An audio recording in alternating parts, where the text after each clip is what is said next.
मित्रांनो, आजच्या व्हिडिओमध्ये परीक्षेच्या दृष्टीने अतिशय महत्त्वाचे प्रश्न घेतलेले आहेत.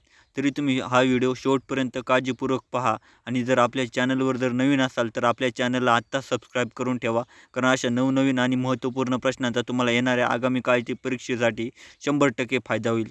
चला तर कोणत्याही प्रकारचा वेळ वाया न घालवता आजच्या व्हिडिओला सुरुवात करूया. तर पाहूयात आजच्या व्हिडिओचा पहिला प्रश्न. लोकपाल या पदाला शपथ कोण देतो? लोकपाल या पदाला शपथ कोण देतो? लोकपाल या पदाला शपथ राष्ट्रपती हा देतो. संसदेचे कायमस्वरूपी सभागृह कोणते? संसदेचे कायमस्वरूपी सभागृह कोणते? संसदेचे कायमस्वरूपी सभागृह राज्यसभा हे आहे. रयत शिक्षण संस्थेची स्थापना केव्हा झाली? रयत शिक्षण संस्थेची स्थापना केव्हा झाली? तर रयत शिक्षण संस्थेची स्थापना 1919 या वर्षी झाली. आणि मित्रांनो, परीक्षेत रयत शिक्षण संस्थेची स्थापना कोणी केली असा सुद्धा प्रश्न विचारला जाऊ शकतो. तर रयत शिक्षण संस्थेची स्थापना कर्मवीर भाऊराव पाटील यांनी 1919 या वर्षी केली होती. हे तुम्ही लक्षात ठेवा, परीक्षेत प्रश्न विचारला जाऊ शकतो. कविता हे माझे राजकारणच आहे असे कोणी म्हटले होते? कविता हे माझे राजकारणच आहे असे कोणी म्हटले होते? कविता हे माझे राजकारणच आहे असे नामदेव ढसाळ यांनी म्हटले होते. भारतीय राज्यघटनेत किती परिशिष्टे आहेत? भारतीय राज्यघटनेत किती परिशिष्टे आहेत?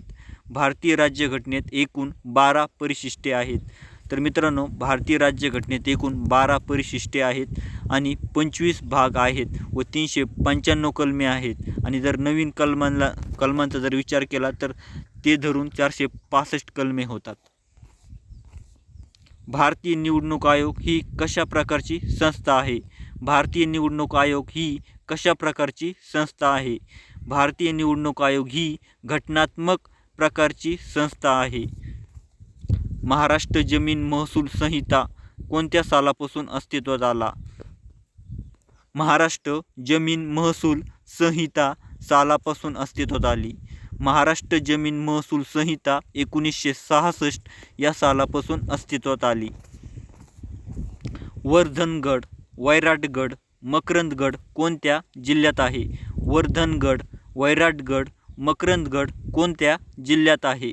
वर्धनगड, वैराटगड, मकरंदगड सातारा या जिल्ह्यात आहे. महाबळेश्वर या शिखराची उंची किती आहे? महाबळेश्वर या शिखराची उंची किती आहे? महाबळेश्वर या शिखराची उंची 1438 मीटर इतकी आहे आणि महाबळेश्वर हे शिखर सातारा या जिल्ह्यात स्थित आहे. हे पण तुम्ही लक्षात ठेवा. महाराष्ट्रातील भारतरत्न पुरस्कार मिळवणारी पहिली महिला कोण होती? महाराष्ट्रातील भारतरत्न पुरस्कार मिळवणारी पहिली महिला कोण होती? महाराष्ट्रातील भारतरत्न पुरस्कार मिळवणारी पहिली महिला लता मंगेशकर ही होती. लिची या फळासाठी महाराष्ट्रातील कोणता जिल्हा प्रसिद्ध आहे? लिची या फळासाठी महाराष्ट्रातील कोणता जिल्हा प्रसिद्ध आहे? लिची या फळासाठी महाराष्ट्रातील ठाणे हा जिल्हा प्रसिद्ध आहे.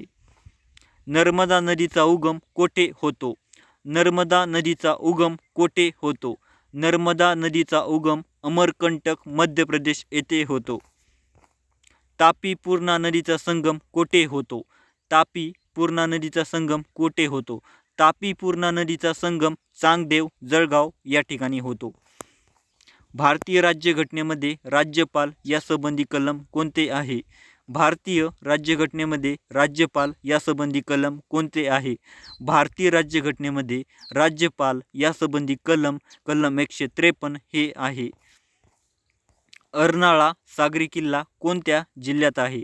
अर्नाळा सागरी किल्ला कोणत्या जिल्ह्यात आहे? अर्नाळा सागरी किल्ला पालघर या जिल्ह्यात आहे.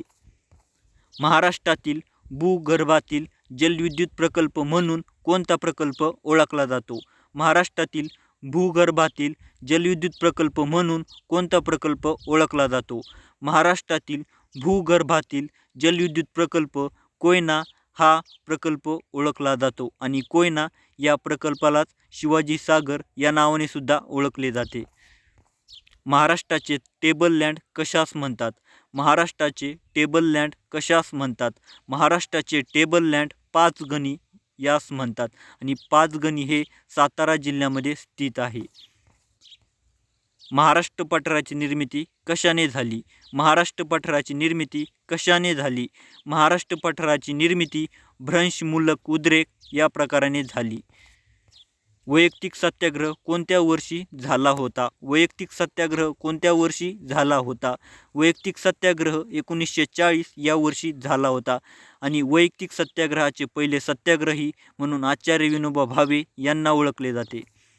अमृत बजार पत्रिका हे वृत्तपत्र कोणाशी संबंधित आहे? अमृत बजार पत्रिका हे वृत्तपत्र कोणाशी संबंधित आहे? अमृत बजार पत्रिका हे वृत्तपत्र शिशिर कुमार घोष यांच्याशी संबंधित आहे. आधुनिक भारताचा निर्माता असे कोणाला म्हटले जाते? आधुनिक भारताचा निर्माता असे कोणाला म्हटले जाते?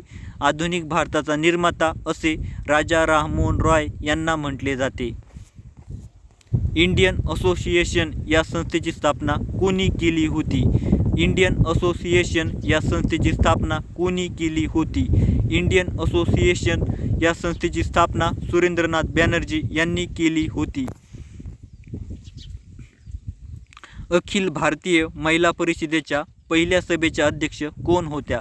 अखिल भारतीय महिला परिषदेच्या पहिल्या अध्यक्षा कोण होत्या? अखिल भारतीय महिला परिषदेच्या पहिल्या सभेच्या अध्यक्ष महाराणी चिमाबाई साहेब गायकवाड हे होत्या. आधुनिक भारताचा पहिला राष्ट्रीय कवी कोण? आधुनिक भारताचा पहिला राष्ट्रीय कवी कोण? आधुनिक भारताचा पहिला राष्ट्रीय कवी H.V. डिरोजिओ हा आहे. रयतवारीमध्ये जमिनीचा मालक कोण असतो? रयतवारीमध्ये जमिनीचा मालक कोण असतो? रयतवारीमध्ये जमिनीचा मालक शेतकरी हा असतो. तर मित्रांनो, आता हा व्हिडिओ तुम्हाला कसा वाटला हे तुम्ही आम्हाला कमेंटच्या माध्यमातून कळवा आणि जर चॅनलवर नवीन असाल तर अशा नवनवीन आणि महत्त्वाच्या प्रश्नांसाठी आपल्या मराठी GK रिव्हिजन या चॅनलला आत्ता सबस्क्राईब करून ठेवा. धन्यवाद.